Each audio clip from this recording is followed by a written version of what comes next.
आदेश आदेश। जय गिरनारी सभी भाइयों को। आज मैं आप लोगों के लिए बहुत ही महत्वपूर्ण साधना लेके आया हूँ, जिसको बोलते हैं दिव्य दृष्टि साधना। आप लोगों ने बहुत बार कमेंट किया है कि गुरुजी त्रिकाल तीन लोग का हाल जानने के लिए त्रिकालदर्शी कोई साधना बताइए, भूत भविष्य वर्तमान जानने की कोई साधना बताइए, या आंखें खोलने की कोई साधना बताइए। तो इसके लिए बहुत सोच के मैंने फिर ये आपके लिए साधना पसंद की है कि भाई ये साधना आसान भी है और आपके लिए बहुत फायदेमंद भी रहेगी और कोई नुकसान इसका नहीं है, वो साइड इफेक्ट नहीं है। साधनाएं तो बहुत सारी है, लेकिन ये साधना एकदम सात्विक और उच्च कोटि की साधना है, जिसका रिजल्ट आपको मिलता ही है। लेकिन अगर सही तरीके से पूर्ण विश्वास से किया जाए तो इसका 100% आपको रिजल्ट मिलेगा ही मिलेगा। तो ये साधना है नैना देवी की, महाशक्ति है जो नैना देवी, जहाँ हम माता सती के जहाँ नेत्र गिरे थे, हिमाचल प्रदेश में जो शक्तिपीठ है माता नैना देवी का, उनकी ये साधना है। ठीक है, जो माता की आंखों की शक्ति से चलती है। जो साधक की आंखों में वो शक्ति प्रवेश करके सारे वेद उजागर करती है। ठीक है, तो बहुत ही गुप्त और गोपनीय साधना है। बहुत ध्यान से उसका विधि विधान समझ लीजिए और पूर्ण भक्तिभाव से करिए, आपको सफलता 100% मिलेगी ही मिलेगी, उसमें कोई दो राय नहीं है। तो देखो भाइयों, ये जो दिव्य दृष्टि है क्या, पहले मतलब क्या है दिव्य दृष्टि का मतलब क्या है कि भाई जो सूक्ष्म लोक है, जो हम स्थूल स्थूल जो आँखों से, हमारी जो आँखें वो स्थूल आँखें हैं, चर्म चक्षु है, उससे जो हम नहीं देख पाते वो इसके माध्यम से हम उसको देख पाते हैं, उसके रहस्य को हम समझ सकते हैं। इस दृष्टि का अगर सही से उपयोग किया जाए तो हम प्रकृति के बहुत से गुप्त रहस्य खुद समझ सकते हैं, सारे वेद आप समझ सकते हैं। वनस्पति तंत्र से लेके खनिज तंत्र से लेके बहुत सारे रसायन तंत्र से लेके बहुत सारे तंत्र के गुप्त जो गुरु से गुरु जो विधान है, जो बहुत सारे प्रयोग जो लुप्त हो चुके हैं, उसको आप समझ सकते हैं। अगर सही से इसका उपयोग किया जाए, उसको इस लेवल पे लेकर जाया जाए तो उसकी बात ही पूरी अलग है, तो आपका जीवन सफल हो सकता है। तो ये साधना 4 चरण में होती है। ठीक है, 4 चरण में होती है। तो अभी जो गुप्त नवरात्रि चल रही है, ठीक है, गुप्त नवरात्रि चल रही है, तो उस दिन से आप शुरू कर सकते हैं। तो ये जो नवरात्र, ये जो इससे पहले आपको तैयारी क्या करनी है, तो आपको एक कजली बनानी है। कजली मतलब काजल जो आंखों में डाले जाते हैं, वो कजली आपको निर्मित करनी है। तो इसके मैं पहले आसान विधान आपको बता देता हूँ, फिर इसके जो दूसरे विधान है वो भी मैं बताऊंगा। तो पहले ध्यान से सुन लीजिए, कजली किस तरह से बनानी है। तो शिव मंदिर में जाना है सोमवार के दिन, अमावस्या हो, शिवरात्रि हो, मतलब अंधेरी चतुर्दशी हो, या फिर सोमवार पड़ता हो, या फिर कोई सोमवार के दिन पुष्य नक्षत्र पड़ता हो, उस दिन शिव मंदिर में जाना है। शिव मंदिर में जाके जाना है ना ना 9 बजे के बाद रात को। ठीक है, संध्या काल में भी जा सकते हो आप, लेकिन एकांत होना चाहिए। क्या 9 बजे के बाद वहाँ कोई ज़्यादा भीड़ भाड़ होती नहीं है, इसलिए वहाँ आप जा सकते हो। वहाँ पे क्या करना है कि 7 दीपक जो जलाने हैं वो तेल के जलाने हैं। तेल किसका डालना है, तो तिल का तेल और चमेली का तेल दोनों मिक्स करके डालने हैं। ठीक है, और जो 8वां जो दीपक जलाएंगे वो गाय के घी का जलाना है। और इसकी कजली इकट्ठा करनी है, क्योंकि वो दीपक जला के उसके ऊपर कोई बर्तन रख दे या मिट्टी का कोई पात्र रख दे दूसरा, और ये जब तक वो ढके रहे तब तक आप ये जो मंत्र मैं बताऊंगा उसका जाप करते रहो। ठीक है, माता नैना देवी का जो मंत्र है उसका जाप करते रहना है। और आपको ध्यान कहाँ पे रखना है, जो भगवान शिव के जो शिवालय होता है, हमारे जो शिवलिंग स्थापित होता है, उसके पीछे जो माता की जो मूर्ति स्थापित होती है, जो विग्रह स्थापित होता है माता आदिशक्ति का, माता पार्वती का, तो उनकी आंखों में देखकर ये मंत्र के जाप करना है। ठीक है, मंत्र के जाप कितनी बार, 108 बार करना है। 108 बार जाप करने के बाद वो जो कजली जो इकट्ठा की हुई है, उस कजली को एक अलग सब इकट्ठा कर लेनी है। सारे दीपकों की कजली है वो एक अलग पात्र में, मिट्टी के एक पात्र में उसको इकट्ठा कर लेनी है। ठीक है, इकट्ठा करके उसमें थोड़ा सा क्या मिलाना है अपना, गाय का घी थोड़ा मिला देना है, उसमें थोड़ा भिगो देना है, और यही कजली हो गया आपकी सामग्री। फिर आप कहीं भी बैठ के एकांत जगह पे साधना कर सकती है। कजली आपके पास निर्मित होनी चाहिए। साधना शुरू कब कर सकते हो, देखो नवरात्रि में आप कर सकते हो, 9 दिन जाप कर सकते हो, या फिर अपने कोई भी अपने क्या बोलते हैं कृष्ण पक्ष की अष्टमी से शुरू कर सकते हो, या पूर्णिमा से पूर्णिमा तक कर सकते हो, या तो 7 पूर्णिमा तक कर सकते हो। तो ये साधना 4 चरण में पूर्ण होती है। तो पहले आपने 11 दिन जाप कर लिया, मानो कि आपने नवरात्रि में किया तो नवरात्रि में 9 दिन जाप हुआ। तो इसके बाद अपने अष्टमी से लेके पूर्णिमा तक करिए, फिर अगले अष्टमी से लेके पूर्णिमा तक करिए। इस तरह से 4 चरण में साधना पूर्ण करनी है। तो इससे क्या होगा कि आपके जो लेवल है, जो दृष्टि का, वो बढ़ता जाएगा। पहली बार आप करोगे तो आपको 10% पावर मिलेगा, दूसरे में 20-30% मिलेगा, तीसरे चरण में 40-50% मिलेगा। फिर जैसे जैसे आप चरण बढ़ाते रहोगे ऐसा आपका पावर बढ़ता रहेगा, जिससे आप उसको सह पाओगे। क्योंकि धीरे धीरे जो पावर प्राप्त होगा उससे आप उसको सहन कर पाओगे। एकाएक पावर चालू होगा तब उसको सह नहीं पाओगे, आपका पूरा मानसिक संतुलन हिल सकता है। क्योंकि ये खेल नहीं है, क्योंकि हमारा जो चालू जीवन और ये सूक्ष्म जीवन, इन दोनों के बीच जो तालमेल जो बिठाने के लिए साधक की जो मानसिक परिस्थिति होती है वो धीरे धीरे अगर चालू हो जाए तो आप उसमें तालमेल बिठा सकते हैं। बाकी लोग आपको पागल ही समझेंगे, क्योंकि आप कहीं बैठे हो, कोई चीज़ आपको दिख जाए तुरंत डर के खड़े हो गए या भाग गए तो लोगों को क्या लगेगा कि दूसरे को तो, किसी को तो ये चीज़ दिखाई देगी नहीं। क्योंकि हमारा जिस तरह से हमारा संसार है, हमारा लोक है, इस तरह से दूसरी शक्तियाँ भी हमारे आसपास विचरण करती है, लेकिन वो सूक्ष्म रूप में विचरण करती है।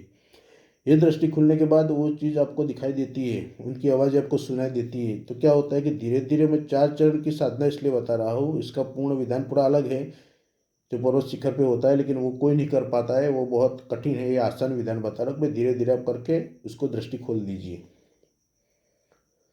तो क्या होता है कि जैसे अपने नॉर्मल जीवन में हम बैठे हैं, घर किसी के अपने नौकरी धंधे पे आप बैठे हो, कई दोस्तों के साथ बैठे हो, घर परिवार के साथ बैठे हो, तो आपके आसपास भी कोई सूक्ष्म लोग की चीज़ें आपको नज़र आएगी, तो उनकी आवाज़ सुना देगी, तो आपका जो पूरा रिएक्शन बदल सकता है। तो घर वालों, आसपास वाले लोगों को क्या लगेगा कि भाई इसका दिमाग गुम गया है, ठीक है, इसको ले जाओ भाई मानसिक चिकित्सालय में और इसको शॉट दिला दो। तो यही नौटंकियाँ होती रहती है। इसलिए इसको गुप्त जितना आप सह पाओगे, नॉर्मल रहने की कोशिश करोगे, धीरे धीरे जो जागरूक होगा तो उस अवस्था में आप उसको सहन कर सकते हो। मेरा कहने का मतलब यही है, ठीक है। इसलिए जो बता दिया वो कजली इस तरह से निर्मित करनी है। फिर अगला विधान सुन लीजिए। करना क्या है, जाके एकांत रूम में पूर्व दिशा या उत्तर दिशा में लकड़ी की चौकी बिछा ले, उस पर लाल वस्त्र बिछा दे, ठीक है। उस पर एक माता का फोटो स्थापित कर ले, माता आदिशक्ति, माता पार्वती का, कोई भी माता माता का फोटो लगा ले वहाँ पे, ठीक है। उसके सामने गेहूँ और चावल की ढेरी लगा ले, उसके ऊपर एक तांबे का कलश पानी से भरा हुआ वहाँ रख दे, और उसके ऊपर दीपक लगाना है, एक मुखी दीपक लगाना है, ठीक है। दीपक किसका करना है, तो गाय के घी का करना है। गाय घी का दीपक लगाना है, उसमें थोड़ा चमेली का थोड़ा तेल डाल लीजिए, थोड़ा तिल के तेल का तेल डाल लीजिए, अगर सबसे ज़्यादा रहेगा गाय का घी, उसका दीपक लगाना है। उसके सामने बैठना है, लाल आसन, लाल धोती पहन के, एकदम शांत मन से। ये समय रहेगा रात को 9 बजे के बाद बैठने का।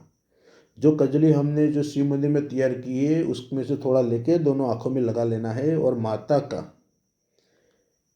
आह्वान करना है, माता के चक्षु का आह्वान करना कि हे माँ नैना देवी, हे माँ आदिशक्ति माता, मैं मेरी दृष्टि के लिए आपकी दृष्टियों की जो ऊर्जा का मैं आह्वान करता हूँ, कृपया आप मुझे ऊर्जा प्रदान करिए और मेरी आंखों की जो दृष्टि है उसको आप खोल दीजिए, ठीक है। इस तरह से पूरा आह्वान करना है।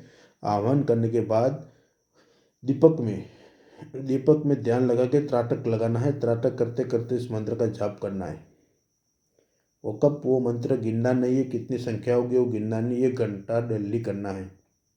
एक घंटा के 9 बजे बैठ के 10 बजे तक करते रहो। ज़्यादा बैठोगे तो आपकी कैपेसिटी है तो सबसे बढ़िया है, लेकिन कम से कम 1 घंटा तो बैठना ही पड़ेगा।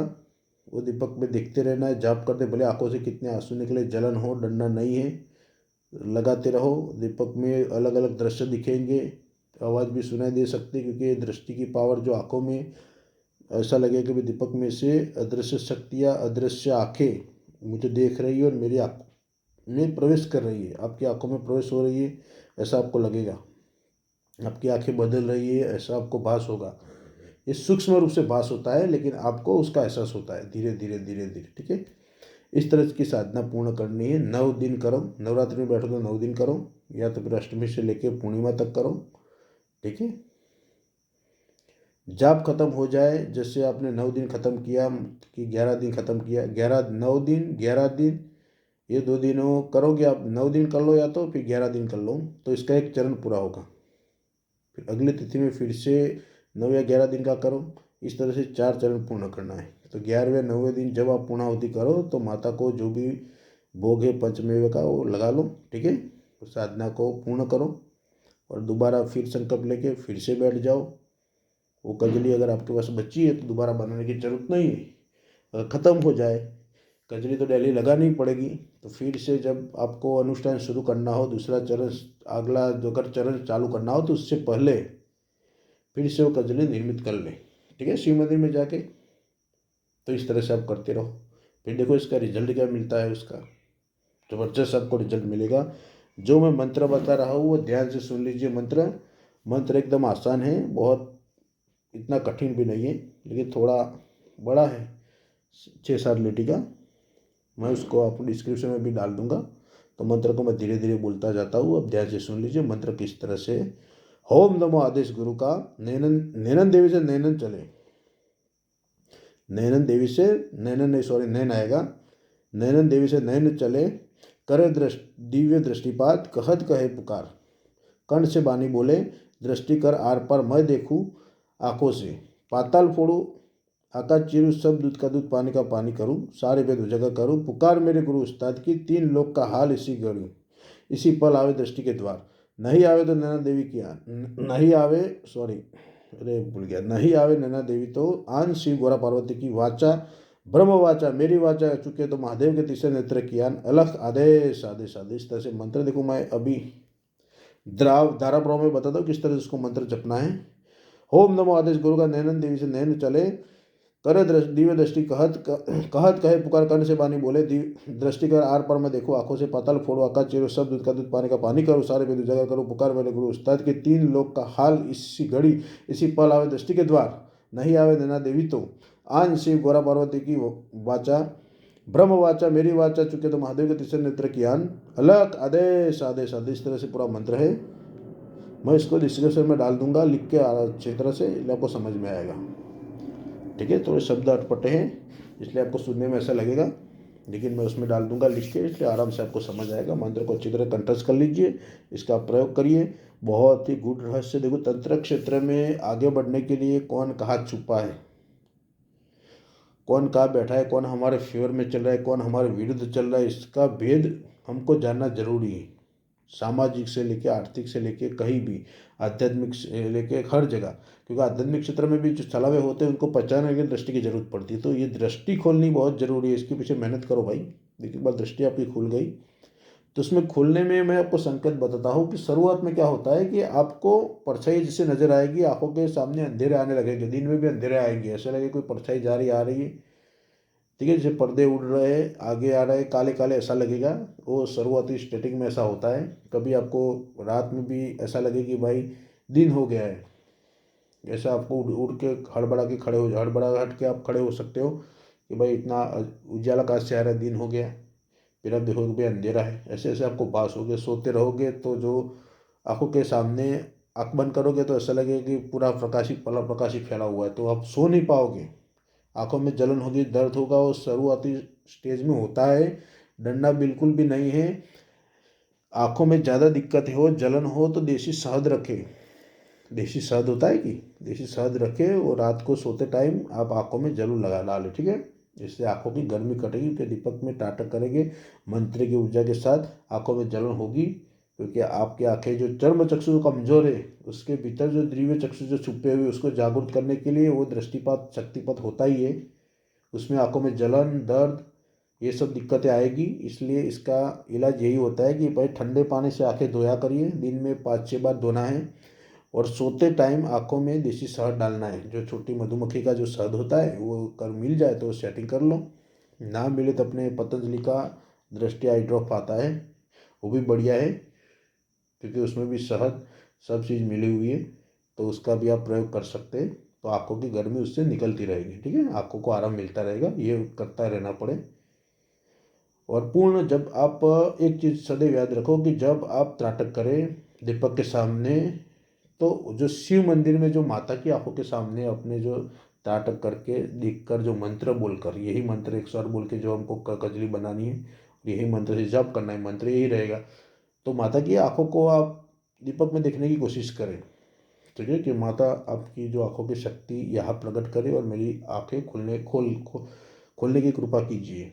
आपकी आंखों की शक्ति मेरी आंखों को प्रदान करिए। इस तरह से भाव मन में रखो, मंत्र बोलना चाहिए, एकाग्रता पूर्ण रखो, कोई दूसरा विचार मन में नहीं आना चाहिए, ठीक है। तो गलत विचार आएगा तो नकारात्मक शक्ति है आपकी दृष्टि के सामने आने लगेगी, तो उसके क्या होगा कि आपका पूरा ध्यान भंग हो सकता है, क्योंकि खेल नहीं, सामने वाली चीज़ों को पता चलता है कि भाई ये मुझे देखने में क्षमतावान हो रहा है, तो वो दिक्कतें तो खड़ी करेगी, ठीक है। इसमें डरना बिल्कुल भी नहीं है, पूर्ण धैर्य से, शांति से, भक्ति भाव से इसको करिए, आपको रिजल्ट ज़बरदस्त मिलेगा। माता नैना देवी का बहुत ही गुप्त मंत्र है, ठीक है। बहुत समय से देने का सोच रहा था, तो बोले चलो आज दे देता हूँ।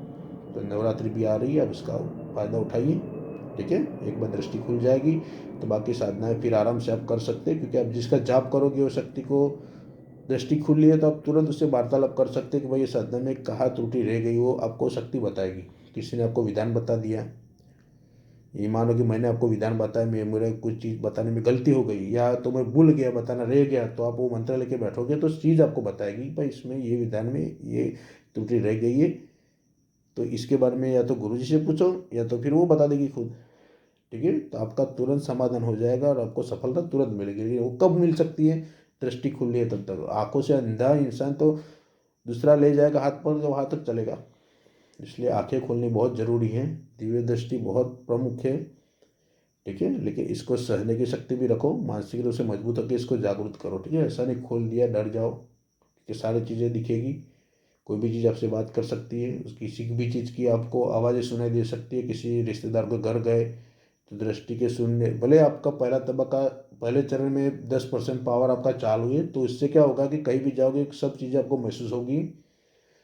मानो कि आप कोई रिश्तेदार के वहाँ चले गए, मेहमान गति के लिए, मेहमान बन के वहाँ बैठो को, वहाँ किसी ने तंत्र किया है, खराब चीज़ वहाँ पे निवास करती है, स्मशान की कोई चीज़ निवास करती है, तो वहाँ जाओगे तो मुर्दे की दुर्गंध आपको आने लगी, वहाँ के खाने में पानी में आपको मुर्दे की वो बदबू आने लगेगी, जलते हुए मुर्दे की, सड़े हुए मांस की बदबू आने लगेगी, तो आपको वॉमिट जैसा भी हो सकता है। तो ये सब चीज़ें तो होगी। दृष्टि थोड़ी खुलेगी तो चीज़ आपको परछाई के रूप में आपको तुरंत उसको प्रत्यक्ष रूप में दिखाई देगी, तो चीज़ को भी पता चल जाएगा कि ये मेरे को देख रहे, तो आप पे वार करने की भी वो कोशिश कर सकता है। इसलिए साथ में रक्षा मंत्र, रक्षा कवच भी सिद्ध होना जरूरी है, ठीक है। सब चीज रूप से मजबूत हो जाओ फिर दृष्टि खोलो। अभी पहला चरण पूर्ण करो, फिर उसके बाद कोई बढ़िया सा रक्षा मंत्र सिद्ध कर लो बजरंग बली भैरव बाबा का, फिर दूसरे चरण स्टार्ट करो, ठीक है। तो ये सामने वाली चीज दिखेगी तो आपको खराब चीज होगी या असुरी चीज होगी, वो तो अटैक करेगी। पिशाच योनि वाली चीज होगी, ब्रह्म राक्षस वाली, ब्रह्म पिशाच वाली चीज होगी तो तुरंत अटैक करेगी, क्योंकि उसकी प्रवृत्ति होती है। बिच्छू होगा तो डंक मारेगा ही। तो इसके लिए आपके हमारे हमने तो उसको देख लिया, लेकिन हमारे पास भी बचाव में शस्त्र होना चाहिए, तो तुरंत वो पीछे हट सकती है, ठीक है। दिखनी चीज, देखना चीज अलग है, उसको दूर करना पूरी चीज अलग है, सब अलग अलग भेद है, ठीक है। आंखें आंखें का काम करती है, हाथ हाथ का काम करता है, पैर पैर का काम करता है, ठीक है। इसलिए साधना साधना सब तरह की हमारे पास होनी चाहिए, तभी हम किसी चीज़ का तोड़ निकाल सकते हैं, किसी चीज़ में हम निकल सकते हैं बाहर, ठीक है भाइयों। चलो आराम से करना, मैं उसको डाल दूंगा, कोई टेंशन लेने की ज़रूरत नहीं है। इसमें कोई साइड इफेक्ट नहीं, साइड इफेक्ट सिद्ध होने के बाद ही है, बाकी साधना में कोई टेंशन मत लेना, कोई चीज़ कुछ होता नहीं है, क्योंकि उच्च कोटि की चीज़ें शक्ति स्वयं आपकी रक्षा करती है। इसमें सुरक्षा गिरा वो सब करने की कोई ज़रूरत नहीं है। आसन मंत्र बोल के इष्ट देव को प्रणाम करो, गुरु को प्रणाम करो, भगवान शिव का प्रणाम करो, और जाप से पहले अपना जो नियमित जो जाप है, गुरु मंत्र, गणेश जी मंत्र, शिव मंत्र, भगवान नारायण का एक मंत्र का जाप करिए, ठीक है। एक माला माता आदिशक्ति की करिए, फिर ये मंत्र का जाप करिए, ठीक है। चलो आदेश आदेश, जय गिनाई सही भाई को, सब खुश रहो, मस्त रहो, अपनी मौज मस्ती में रहो। आदेश आदेश।